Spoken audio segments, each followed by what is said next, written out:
Mas vamos para a boa, grande, maravilhosa notícia que Deus lembrou-se da gente e enviou Jesus. Amém, gente? Glória a Deus.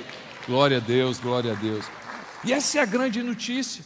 Essa é a grande notícia. Lucas capítulo 2, versos 8 a 11. Lucas 2, 8 a 11 diz assim: naquela noite havia pastores nos campos próximos.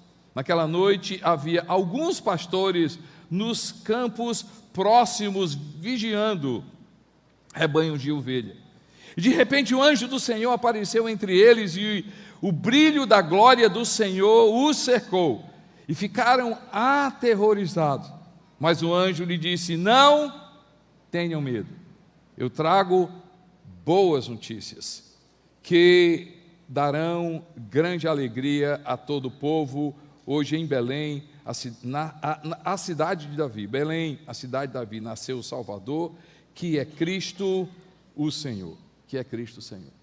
Quando a gente fala sobre boa notícia, eu não sei se você sabe, mas a definição de evangelho, o evangelho de Jesus, literalmente, a palavra evangelho significa boa notícia. Jesus é a boa notícia de Deus.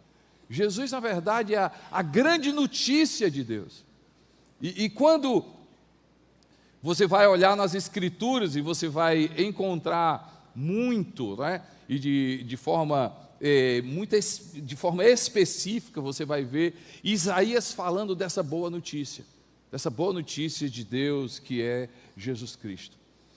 A gente é acostumado com Jesus, a gente é acostumado com a notícia de Jesus, a gente é acostumado com a vida de Jesus, a gente é acostumado com a história de Jesus, mas isso para a gente é privilégio.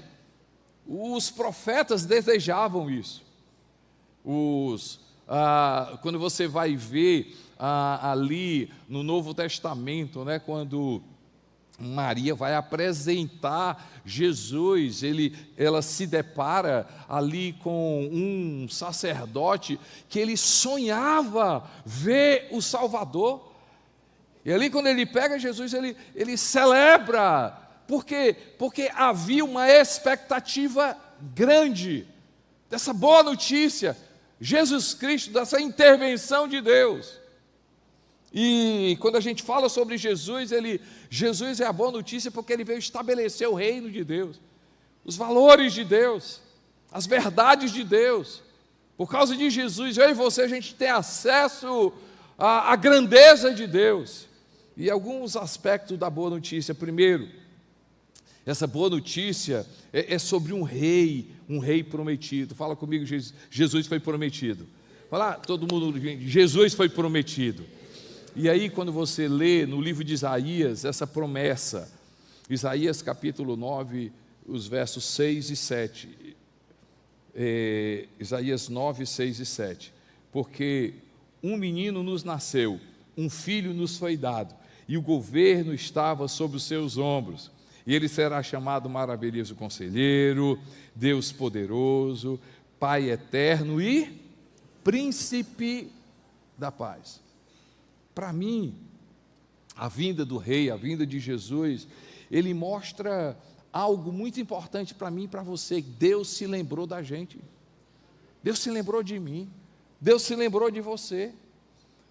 No livro de Isaías, você vai ver o profeta falando a respeito de Jesus, e mais ou menos 600 anos do acontecimento, Isaías falando a respeito de Jesus, ele fala de uma forma muito maravilhosa. Ele diz assim: o povo que estava em trevas viu luz, o povo que estava em trevas, eles viram a luz. E assim a respeito de Jesus. E importante você entender que quando na Bíblia ele fala sobre luz, não é luminosidade que a gente conhece, também é, mas luz é muito mais, e você vai encontrar muito mais a palavra luz no sentido de conhecimento. Por isso que Jesus Cristo é chamado, eu sou a luz do mundo, ou seja, ele é o conhecimento de Deus. Por isso que Satanás é reconhecido como o pai das trevas. Ele é o pai das trevas, porque trevas é no sentido de ignorância. Deus se lembrou de mim, de você, e mandou Jesus para que eu e você nós tivéssemos conhecimento de Deus. Sem Jesus, eu e você, a gente não teria igreja, não teria sentido, porque a gente não iria entender a natureza de Deus. Sem Jesus, eu e você, nós iríamos entender uma natureza que não é a real, ou seja, é uma natureza que muitas vezes as pessoas entendem de forma errada, mas em Jesus, eu e você, a gente consegue entender que Deus me ama, porque Jesus Cristo é a expressão prática do amor de Deus. Eu e você, a gente pode dizer que Deus é misericordioso, porque Jesus, na sua essência, na sua forma de viver, na sua forma de relacionar, Ele sempre demonstrou misericórdia. Por isso que eu posso acreditar que Deus é misericordioso, porque Jesus é misericordioso. Eu posso acreditar que existe salvação para a minha vida, porque Jesus Cristo veio para salvar e não acusar a minha vida. Se Jesus Cristo viesse para acusar, Ele não seria chamado de Salvador, Ele seria chamado de condenador. Então eu e você, quando eu olho para Jesus, eu entendo Deus. Deus lembrou-se de mim, Deus lembrou-se de mim, porque tem salvação. Ele enviou Jesus Cristo. Gente, a boa notícia, Jesus ter vindo, é fato, é prática de que Deus lembrou-se da minha vida e da sua vida. Dá uma olhadinha para você. Eu agradeço, porque um dia Jesus Cristo veio ao meu encontro. Ele cruzou comigo. Não é porque Ele estava distante de mim, eu que estava distante dEle. Um dia Jesus, Ele veio e mudou a minha vida. Eu não posso dizer outra coisa, gente. Eu não posso dizer outra coisa. Eu não sei aonde eu estaria sem Jesus Cristo. Eu não sei como eu estaria sem Jesus. Eu não sei como de que forma, a minha mentalidade, a minha visão, eu não sei aonde eu estaria. Foi porque Jesus lembrou-se de mim, porque Jesus lembrou-se de mim, porque Ele alcançou a minha vida. E quando eu olho a história de tantas pessoas aqui, testemunho de tantas pessoas, a história de tantas pessoas, pode dizer do mesmo jeito: eu não sei você, mas eu não sei aonde eu estaria. Glória a Deus pelos valores que eu tenho hoje, pela visão que eu tenho hoje, pelas atitudes que eu tenho hoje, pela casa que eu tenho hoje, pela forma como eu sou hoje. Eu devo Jesus Cristo, porque Deus lembrou-se de mim, Deus foi misericordioso para comigo, Deus lembrou-se da minha vida, Deus alcançou a minha vida e enviou Jesus. Quem pode dar glória a Deus da mesma forma? Glória a Deus, gente. Ele é o Jesus prometido, porque Deus lembrou-se de mim. Essa promessa é uma promessa de lembrança. A boa notícia é a forma como Jesus Cristo veio. Gente, o rei veio de forma humilde e como servo. A boa notícia, quando eu olho o nascimento de Jesus, é uma notícia maravilhosa para mim, porque eu vejo um Jesus descomplicado. Um Jesus descomplicado. Jesus não escolheu, Deus não escolheu, presta atenção, gente. Deus não escolheu pessoas famosas. E Jesus não tem nenhum problema com fama.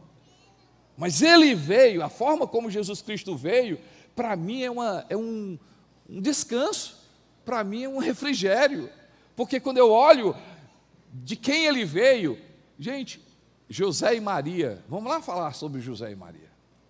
Você não tem nenhum texto na Bíblia que fala de uma profecia de Maria. Você não tem nenhum texto na Bíblia que fala de um estudo de José. Você não tem nenhum texto na Bíblia que fala sobre de onde Maria veio, de onde José veio. Isso é uma segurança para mim, é um conforto para mim, porque Jesus é descomplicado. Jesus, Ele não espera grandes coisas. Jesus só espera gente que esteja aberta a fazer a vontade dEle. Gente, a história de Maria é muito encantadora.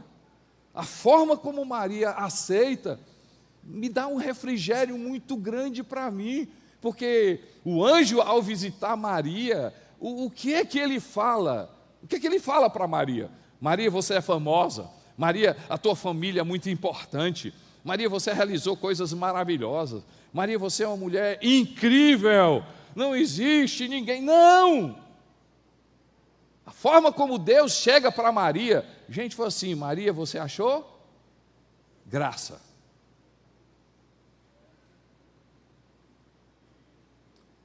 Pastor, não entendi nada. Eu vou botar em outras palavras. Deus chega para Maria e diz assim: Maria, estou aqui diante de você, não é porque você merece, não. É justamente por causa da graça de Deus e do favor de Deus. Eu encontrei na sua vida favor e graça. Ela não comprou, ela não chamou a atenção. Quando eu olho a boa notícia, ei, gente, sabe por que Jesus Cristo lembrou-se de mim e lembrou-se de você? Não porque nós somos perfeitos, não porque nós temos sangue azul, não porque fizemos alguma coisa, é favor e graça. Da mesma forma que Jesus Cristo veio através de Maria, favor de Deus, graça de Deus, e ela se transforma, José se transforma em quem hoje nós conhecemos José e Maria, fruto da graça de Deus. Sabe qual é a boa notícia? Que Jesus Cristo, da mesma forma, veio através de pessoas simples, nasceu através de um local simples, gente. A boa notícia para mim e para você, que Jesus Cristo não é complicado.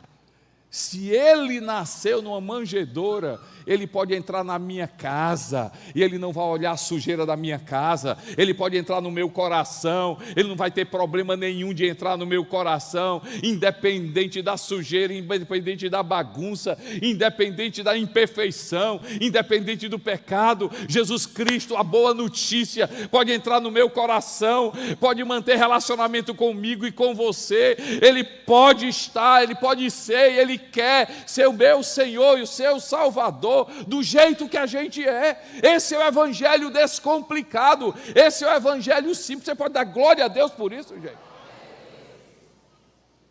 Esse é o evangelho simples. Eu costumo dizer que andar com Jesus, ter Jesus, é tão simples que parece que não é verdade. Seguir Jesus é tão simples que parece que não é verdade. Quando a gente recebe Jesus, é tão transformador que parece que não é verdade. Isso não é verdade. Eu quero celebrar com vocês. Ontem, no último, sem ser ontem, no sábado retrasado, nós tivemos 60 pessoas, 60 internos que foram batizados ali no presídio. E ontem, eu tive presente aí com Rondinelli e alguns voluntários da nossa igreja. Foram 240 internos que foram batizados. A gente pode celebrar o nome de Jesus Cristo. E por que eu coloquei isso? Porque veio uma pessoa na hora do batismo e essa pessoa chegou para mim e disse assim, o Fabinho, o pastor nosso do campus do Santos Dumont, trazendo essa pessoa. Ele se batizou e ele disse: pastor, olha a história desse rapaz. Ele disse assim: pastor, eu cheguei aqui deprimido, cheguei aqui angustiado, cheguei aqui realmente acabado. Eu tomava 12 remédios controlados, e aí amenizava a minha depressão, pânico, sono. Eu não tinha sono, nada. Mas um dia, gente, Jesus é tão simples que parece que não é verdade. E ele diz: eu conheci Jesus e eu entreguei minha vida para Jesus. Pastor, eu não uso nenhum medicamento. E ele diz assim, e eu não sei explicar para o Senhor, mesmo aqui, eu sinto uma paz tão grande na minha vida, que eu não sentia em lugar nenhum. E eu sei que Deus me trouxe aqui para esse lugar, porque eu acredito que nesse lugar eu posso ter vida. Eu não estaria vivo se eu estivesse lá fora. Esse é o Evangelho de Jesus, simples, mas ele é poderoso. Ele é poderoso, ele muda a nossa vida, ele toca a vida das pessoas, ele consegue entrar na vida das pessoas. Quando eu olho a descomplicação, Jesus era descomplicado. Dá uma olhadinha no chamado dos discípulos. O chamado dos discípulos. Sabe como é que ele chama Mateus? Disse, Mateus, vem. Só isso, gente. Vem Mateus. Vem.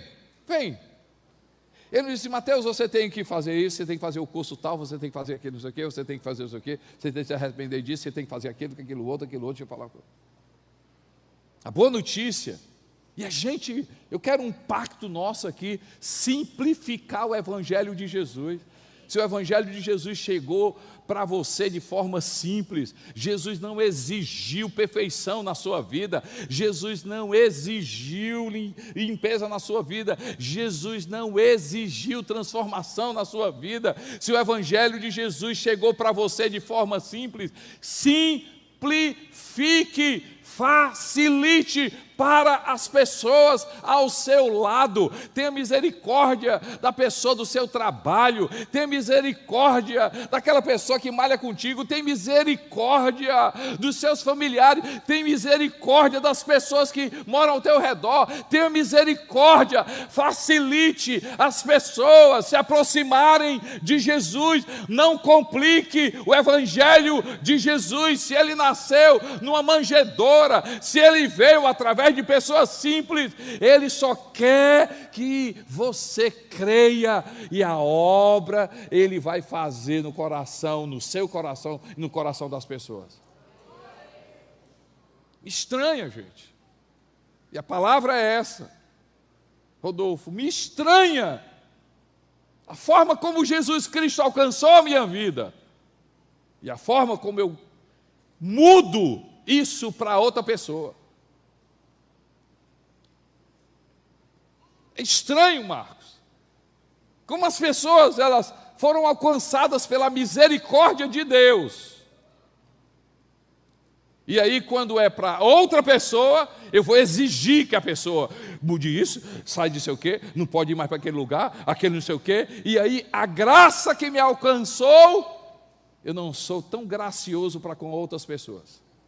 Não, para outras pessoas tem que fazer isso aqui, para outras pessoas tem que mudar isso, para outras pessoas sair não é isso aqui, para outras pessoas, o nosso maior problema, e eu digo, o nosso maior problema é que a gente não confia, não diz, mas as nossas reações, nós não confiamos com as nossas atitudes no poder que o Espírito Santo tem de mudar a vida das pessoas, e do jeito que Ele quer na estação das pessoas.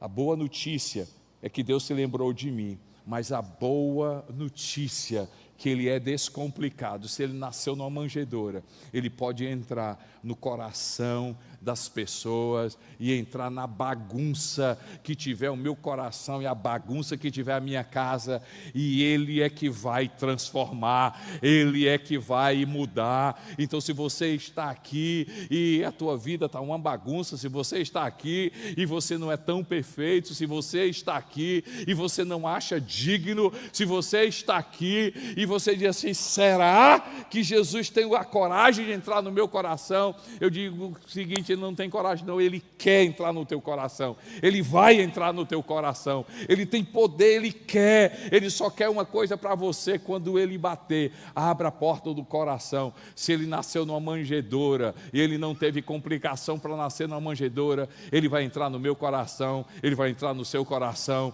e ele vai se sentir bem à vontade. Você pode dar glória a Deus por isso, amém, gente? A boa notícia é que o rei é o rei dos reis, ele é poderoso, ele é poderoso. 1 Timóteo capítulo 6, versos 15 e 16.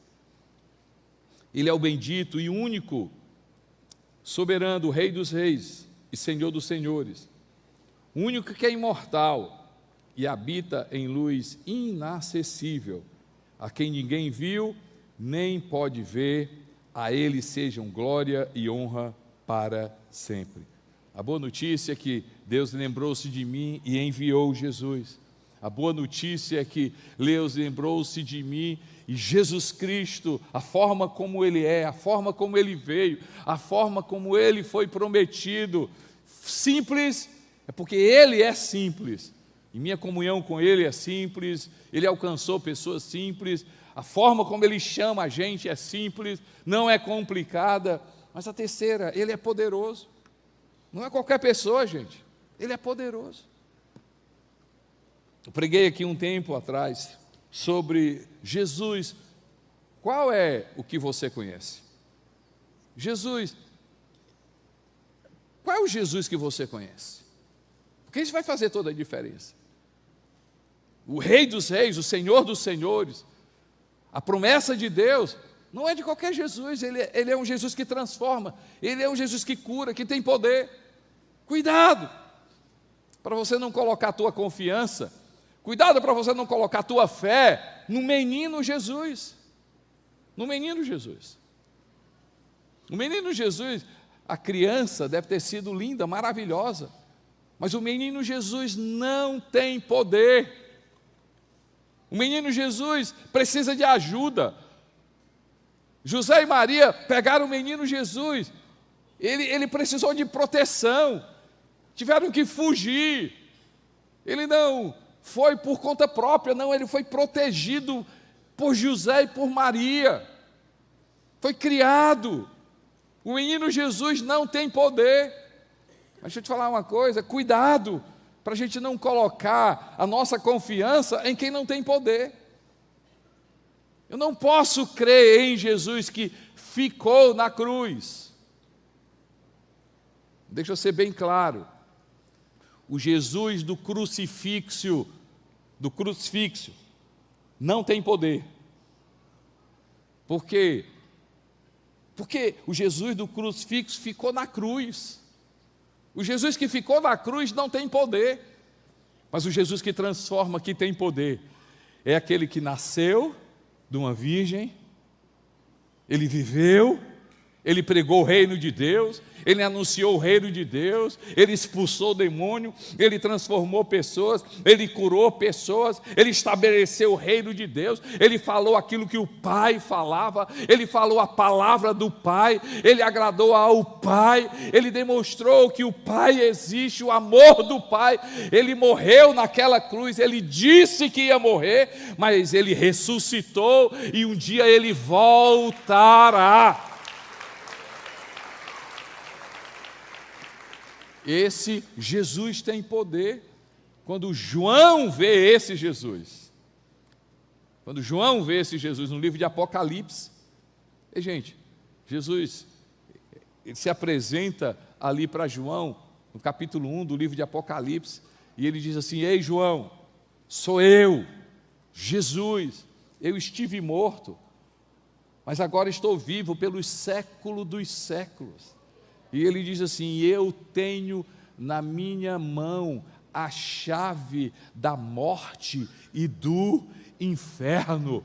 Jesus, ele está sentado no trono do nosso Pai. O Cordeiro de Deus está sentado, Ele é rei, Ele é poderoso, Ele está acima de todo principado, de todo governo, de todas as nações. Jesus Cristo, Ele comanda. A gente pode não entender, a gente não pode às vezes não compreender, mas esse mundo é reinado. Ei, existe uma vontade soberana de Deus. Deus tem o controle desse mundo. Deus sabe como controlar a minha vida e a sua vida. Deus não está desesperado do que acontece, Ele não é pego de surpresa o que acontece no mundo e nem na sua vida, porque Ele é Deus, Ele é Senhor, e a gente precisa crer nesse Jesus que tem o controle de todas as coisas.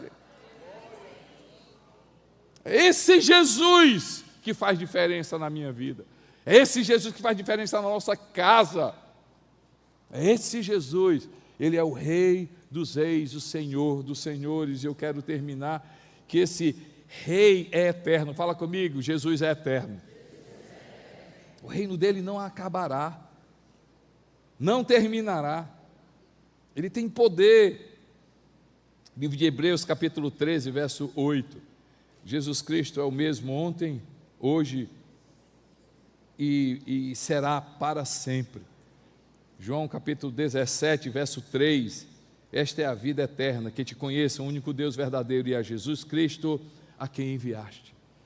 A promessa de Deus, a boa notícia que Jesus Cristo veio, como forma de que Deus se lembrou-se da minha vida. E Ele enviou Jesus Cristo, e Jesus tem um poder, e Ele quer que eu e você, a gente apenas abra o nosso coração para Ele dominar, ser Senhor, mudar a minha vida. Mas esse Jesus é poderoso, mas esse Jesus, Ele é eterno. Fala comigo, Jesus é eterno. O Rei eterno, a promessa de Deus através de Jesus, é como Jesus Cristo é eterno, eu e você, nós sermos eternos também. A gente ser eterno. A gente tem falado, tem ensinado, tem celebrado, a gente tem lembrado, porque essa é a maior riqueza que eu e você nós temos. A maior riqueza que eu e você nós temos. Ontem eu pregando ali nas unidades prisionais, eu estava falando ali para os internos, eu disse para eles que a condenação ali está em um presídio, está em uma condenação, tem um peso. Mas, gente, o maior peso, a maior tristeza é a condenação eterna. Não brinque, os senhores. A maior condenação é eterna. A gente pode estar livre, a gente não está em uma unidade prisional. Tem o seu valor a gente ter liberdade de ir para casa comer. Deixa eu falar uma coisa, meu irmão, mas a nossa maior alegria não é essa liberdade que a gente tem de estar livre aqui. A nossa maior alegria é que quando a morte bater na nossa porta, a eternidade existe, e eu e você, nós vamos estar para sempre com o nosso Senhor Jesus Cristo. Os valores desse mundo, estava compartilhando ontem, aqui com um casal, ele falando sobre a mensagem de vida eterna. Ele diz assim, agradecendo a Deus, porque um dia chegou aqui na igreja e me viu pregando sobre vida eterna. Eu estou dizendo para ele assim, isso mudou a minha vida, mudou a minha vida. E nós estamos vivendo numa sociedade, e me desculpe, mas eu quero generalizar, é isso mesmo. Nós estamos vivendo numa sociedade onde valoriza a vida aqui na terra, as conquistas da terra, é ter mais aqui na terra, é ter vida para viver mais na terra, é projeto de longevidade, é viver bem aqui na terra, é querer coisa aqui na terra. E quantas preocupações a gente tem com situações aqui na terra, e se esquece e que a maior riqueza que eu e você nós temos é ter o nosso nome escrito no livro da vida.